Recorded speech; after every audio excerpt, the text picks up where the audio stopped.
우리에게 주신 하나님의 말씀은 요한복음 3장 1절에서 7절 말씀입니다. 그런데 바리새인 중에 니고데모라 하는 사람이 있으니 유대인의 지도자라. 그가 밤에 예수께 와서 이르되 랍비여, 우리가 당신은 하나님께로부터 오신 선생인 줄 아나이다. 하나님이 함께 하시지 아니하시면 당신이 행하시는 이 표적을 아무도 할 수 없음이니이다. 예수께서 대답하여 이르시되 진실로 진실로 내게 이르노니 사람이 거듭나지 아니하면 하나님의 나라를 볼 수 없느니라. 니고데모가 이르되 사람이 늙으면 어떻게 날 수 있사옵나이까? 두 번째 모태에 들어갔다가 날 수 있사옵나이까? 예수께서 대답하시되 진실로 진실로 내게 이르노니 사람이 물과 성령으로 나지 아니하면 하나님의 나라에 들어갈 수 없느니라. 육으로 난 것은 육이요 영으로 난 것은 영이니 내가 내게 거듭나야 하겠다 하는 말을 놀랍게 여기지 말라. 오늘 이 말씀에 많은 은혜 받으시기 바랍니다.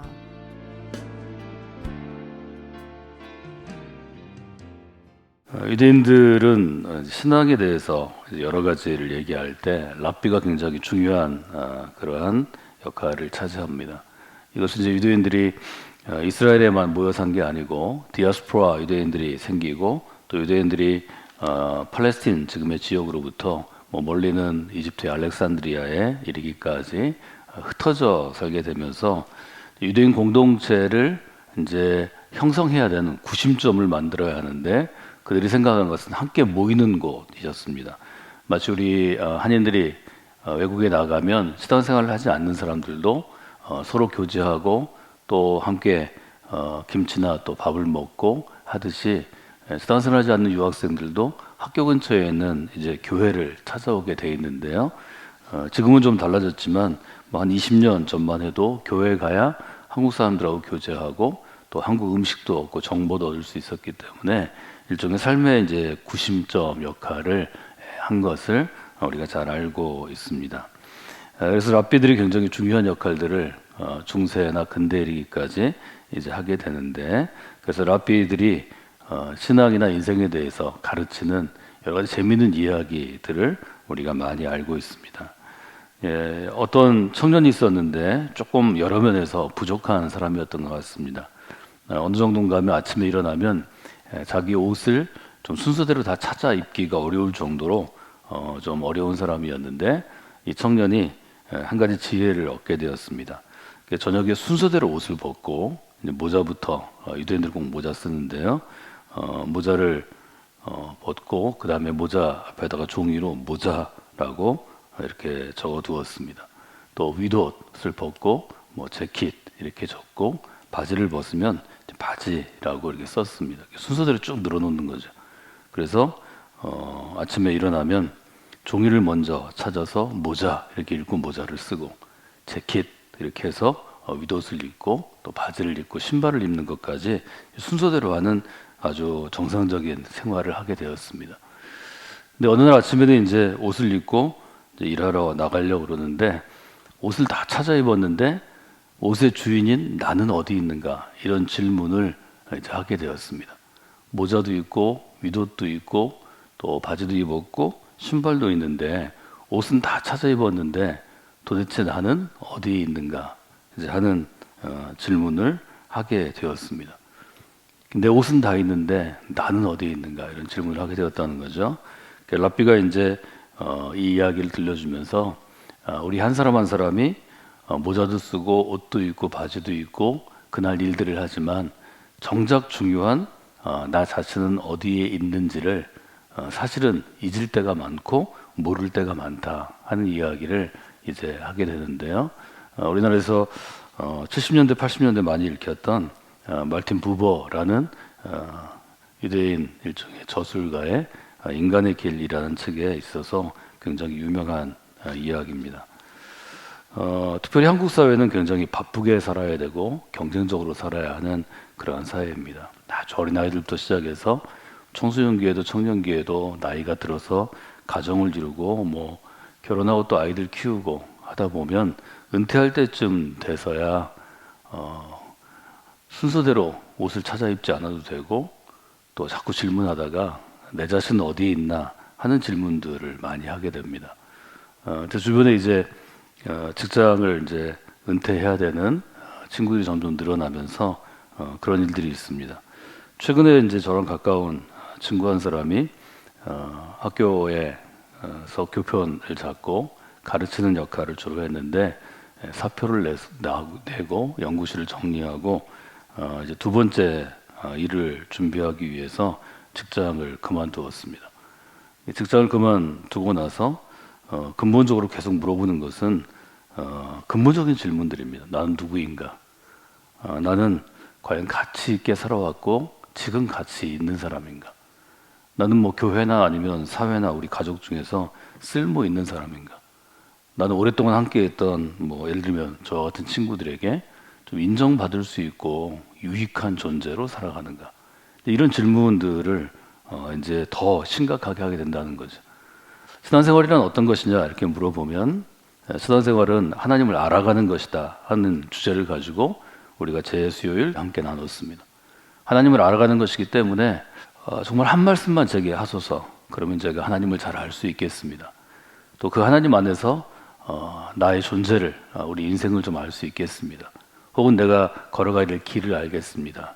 이렇게 우리가 할 수 있다면 두 번째로 근본적으로 신앙은 답을 찾는 것이 인생이라고 본다면 저는 하나님 안에서 답을 찾는 것이 신앙이라고 생각합니다. 그리스도인이 누구이냐 이렇게 정의하면 질문과 답이라는 측면에서 보면 하나님 안에서 우리는 답을 찾으려고 노력하는 사람들입니다. 하나님 안에서 나는 누구인가? 하나님 안에서 나는 의미 있는 삶을 사는가? 가치 있는 사람인가? 하나님 보실 때 나는 쓸모 있는 사람인가? 하나님 보실 때 나는 이 사회에 또 우리 교회에 우리 가족들, 내 주변의 사람들에게 유익한 사람인가? 질문 자체가 달라지는 거죠. 사순절은 저는 하나님 안에서 여러분이 갖고 있는 어떤 인생의 궁금한 점이나 의문점이나 질문이 있을 때 그 답을 찾는 시간이라고 말씀드리고 싶습니다. 이 사순절에 그리스도의 십자가 앞으로 가까이 나아가면서 사순절의 주제로 하면 우리는 십자가 안에서 그 답을 찾는 것입니다. 좀 정확하게 얘기하면 그리스도께서 지신 십자가 안에서 답을 찾는 게 우리가 할 일입니다. 또 그리스도께서 남기신 말씀, 성경 안에서 답을 찾아가는 게 우리가 할 일입니다. 또 우리에게 주신 공동체가 있습니다.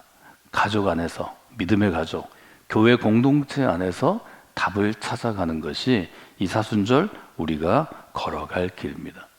여러분들이 갖고 있는 질문 혹은 이 사순절에 여러분 마음 가운데 떠오르는 솟아나는 질문들에 대해서 답을 찾아가는 귀한 시간이 되시기를 원합니다. 성도들 가운데 제게 찾아와서 이렇게 부탁하는 분들이 있습니다. 이 청년이 제 가까운 친척인데 또 제가 아는 저희 직장의 후배인데 제가 고용한 직원인데 이 청년이 좀 예수님을 믿게 해주세요. 아주 간절한 요청이지만 불행하게도 본인이 원하지 않는데 우리 교회 오면 또 저한테 맡기면 제 설교를 들으면 신앙을 가질 것 같다고 생각한 사람들이 우리 교회 적응도 잘 못하고 또 제가 얘기하는 걸 잘 이해하지도 못하고 또 신앙생활 잘 못하는 경우가 많이 있습니다. 이게 왜 그럴까? 많은 사람들이 우리 교회 가운데서 하나님을 찾게 되고 알아가고 신앙에 대한 어떤 길들을 발견하고 인생에 대한 답을 찾는데 이분에게는 왜 안 될까? 말하자면 그리스도인으로 성숙하고 병화되는 사람이 있는가 하면 왜 그렇지 않은 사람이 있을까? 그 차이를 좀 전 생각하게 되었습니다. 그 차이를 저는 요한복음 3장에서 쉽게 찾을 수 있습니다. 근본적으로 내 인생에 대한 질문을 가지고 하나님 앞에 서는 사람은 답을 찾아갑니다.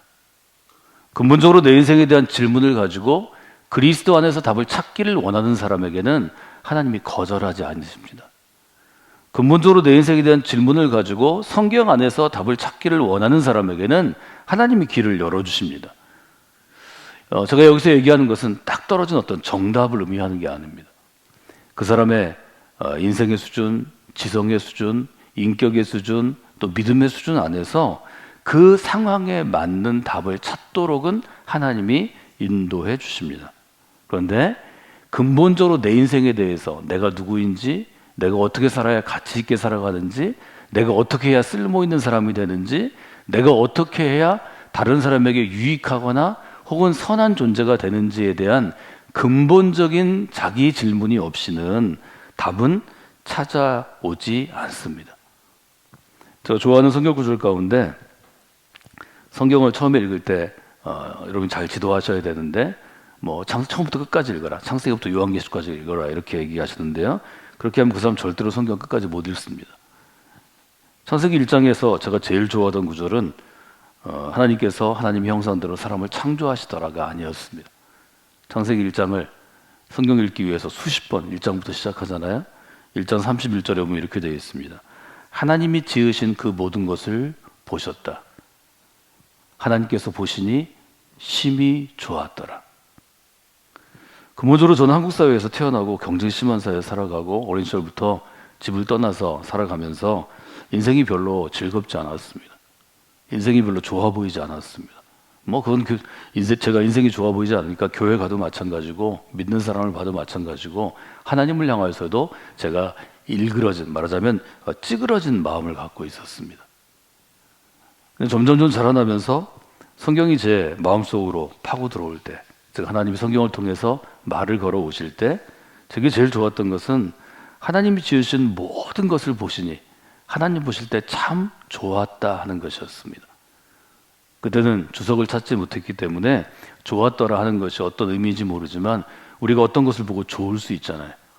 좋다라는 어떤 감정이 있잖아요. 하나님이 세상을 지으시고 참 좋으셨다는 거죠. 본인이 창조하신 하나님이라는 존재가 창조하신 세상을 보고 사람을 보고 동물을 보고 식물을 보고 좋으셨다면 하나님이 저에 대해서도 좋은 감정을 갖고 계실 거잖아요. 하나님이 저를 볼 때 굉장히 좋으셨을 거잖아요. 그런 마음만 가져도 제 인생이 달라졌습니다. 아마 그때부터 제가 세상을 보는 눈이 달라졌던 것 같습니다. 좀 심각하고 좀 짜증이 많이 나고 힘들고 장래가 두렵고 어렵던 제 10대의 시절 가운데 어느 순간부터 좋아지기 시작했습니다. 교회를 가도 너무 좋고 가는 길이 좋고 교회에서 만나는 친구들이 너무 좋고 교회에 만나는 사람들이 너무 좋고 내게 주신 길이 너무 좋고 공부하는 것도 좋고 세상도 좋고 내가 살아갈 나의 미래도 좋고 여러분이 근본적인 그런 변화를 좀 체험하시는 이 사순절이 되시면 좋겠습니다.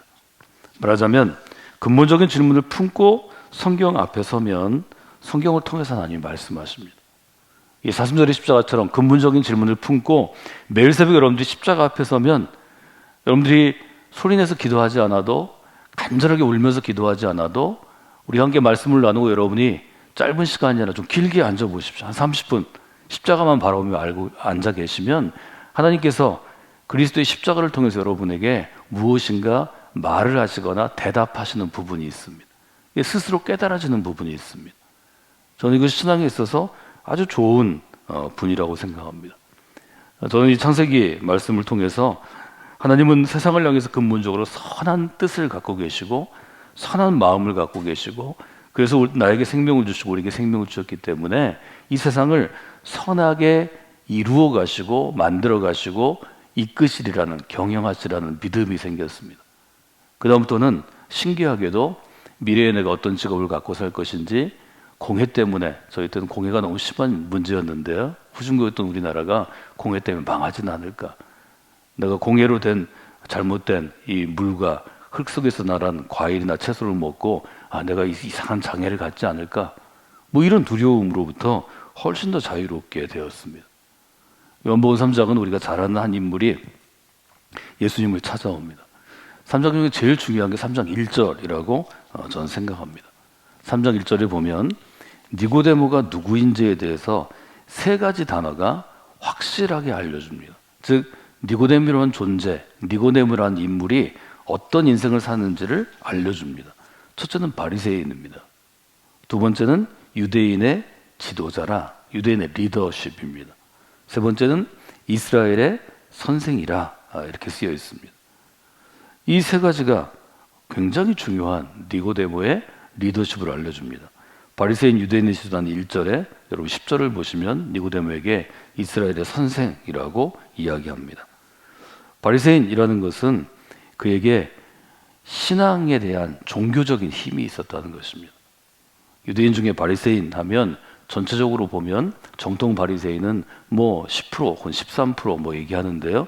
하여튼 11조 개념으로 보면 한 10% 정도 되는 유대교인으로 가장 열정이 있고 율법, 규칙을 잘 지키고 하나님을 위해 헌신하고, 예를 들면 바리새인들은 11조를 하는 게 아니라 10의 2조, 3조, 4조, 5조, 10의 9조까지 하는 사람들이 있을 정도로, 말하자면 자기의 수익 가운데 대부분을 하나님을 향하여 제물로 드릴 만큼의 믿음이 있고, 금식도 정해진 거 하루 하는 게 아니고 하루에 일주일에 이틀 3일을 할 정도의 그런 사람들이고, 선행과 구제를 했고 하루에 5번씩 기도했고, 뭐 우리가 따라갈 수 없는 열심이 있습니다.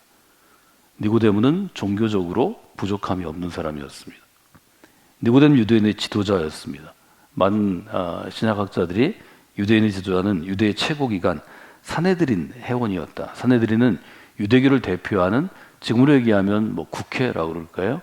71명 혹은 뭐 70명의 대표입니다. 최고 통치자들입니다. 거기서 모든 걸 결정하게 되어 있습니다. 거기서 모든 것을 결정하기 때문에 최고 성공한 사람이었습니다. 말하자면 그는 종교적으로 권력을 갖고 있었고 열심도 있었고 종교적으로 흠잡을 데가 없고, 두 번째는 사회적으로 성공한 사람입니다. 세 번째는 이스라엘의 선생이었습니다. 랍비라는 얘기입니다. 지혜 있는 사람이었습니다. 사람들이 세상적으로 정치적인 권력을 갖고 또 권력이 주는 부유한 삶을 살아도 지적으로 혹은 영적으로 빈곤하면 다 무시하죠.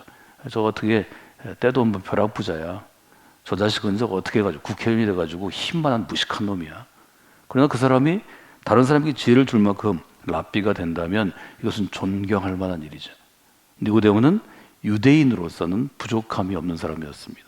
그래서 저는 여러분에게 니고데모를 설명할 때 이렇게 설명드렸습니다. 부족함이 없는 사람입니다.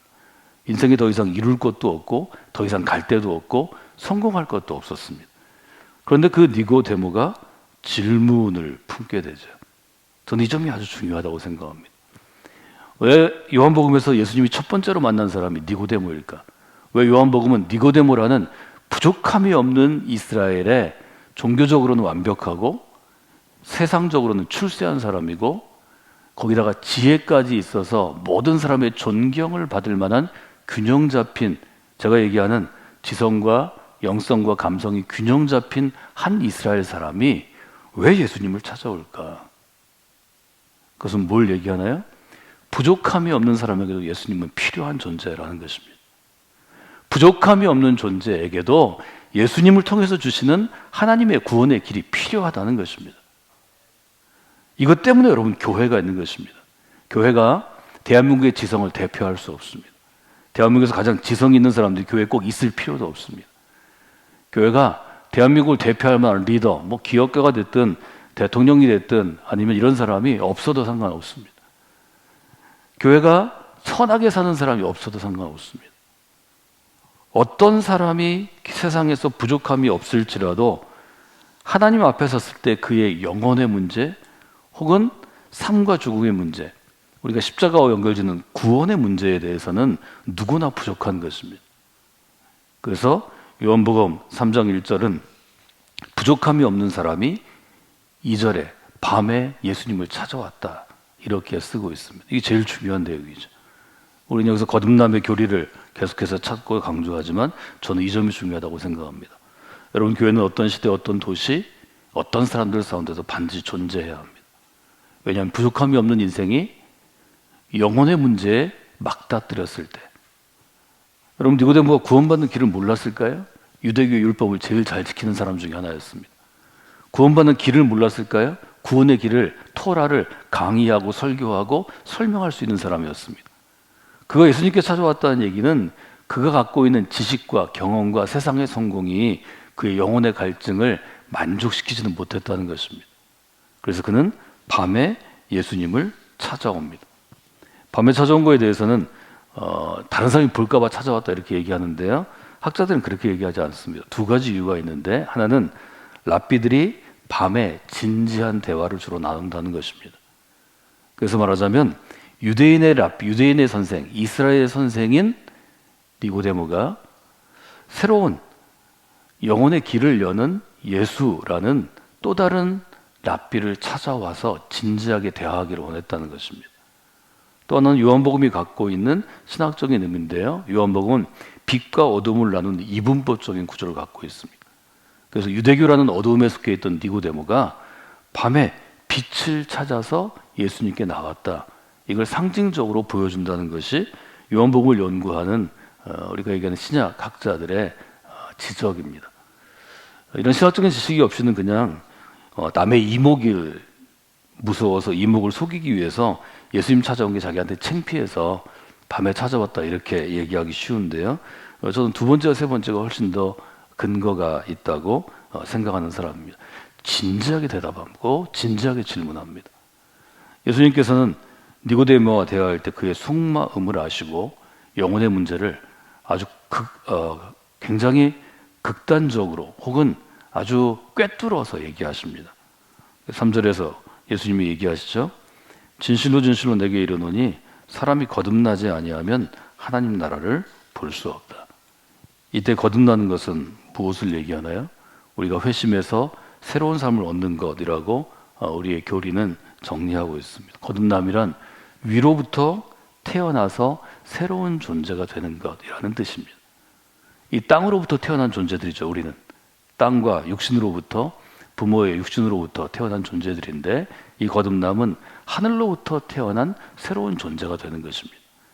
여러분 모두는 여러분의 아버지와 어머니를 통해서 어머니의 택 가운데서 이 땅에 육신을 입고 태어났지만 우리가 그리스도인일 때 그리스도의 소유권은 하나님께 있습니다.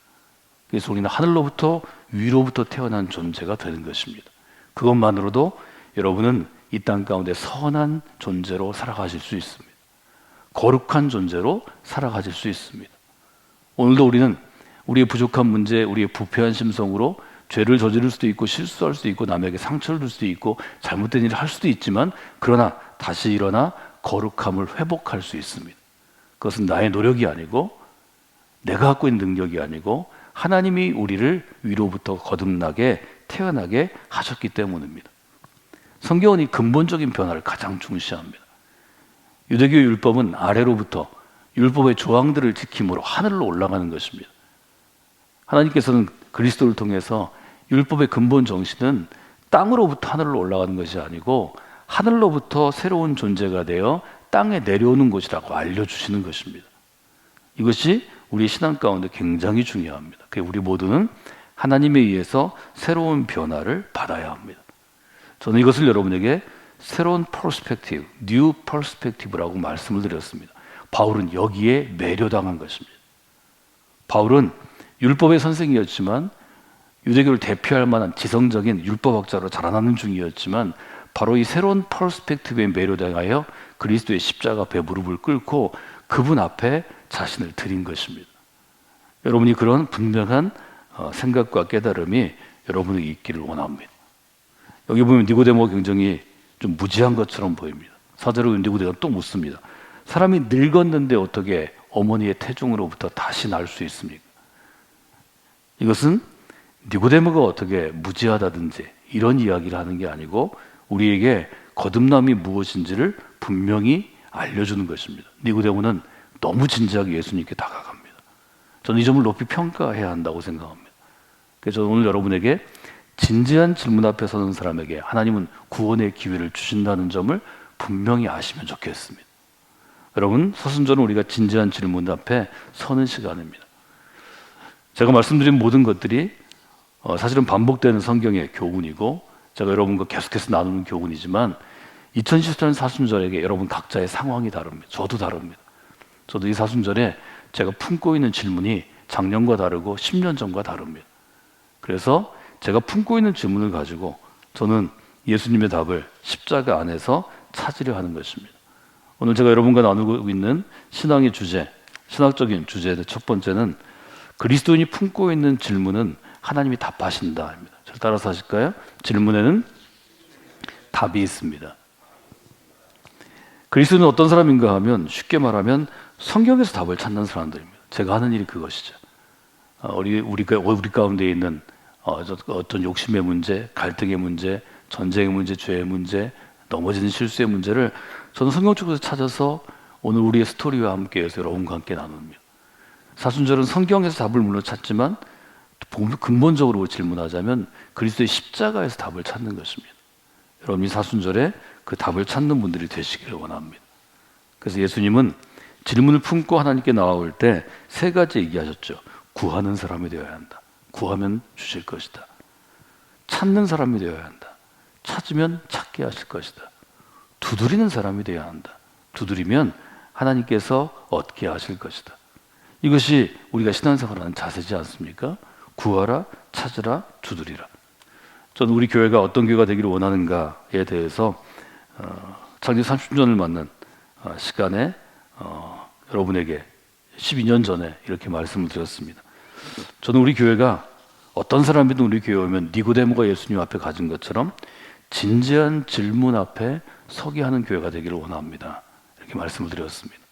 이 사순절 여러분들이 아주 진지한 질문 앞에 서는 분들이 되시기를 원합니다. 저는 우리 교회 안에서 여러분들이 던진 진지한 질문에 답을 찾는 교회가 됐으면 좋겠습니다. 여러분 각자에게 주시는 답이 다르고 여러분이 찾아야 할 답이 다릅니다. 이 사순절 여러분들이 그래서 이번 주에는 질문을 잘 세우시면 좋겠습니다. 하나님 제 인생의 상황 가운데서 이러한 질문, 이러한 의문, 이러한 문제를 품고 하나님께 나아갑니다. 하나님이 사순절 제가 답을 찾을 수 있도록 지혜 주시고 은혜 주시고 믿음 더하여 주시옵소서. 여러분 기도하시면 하나님께서 여러분을 찾게 하실 것입니다.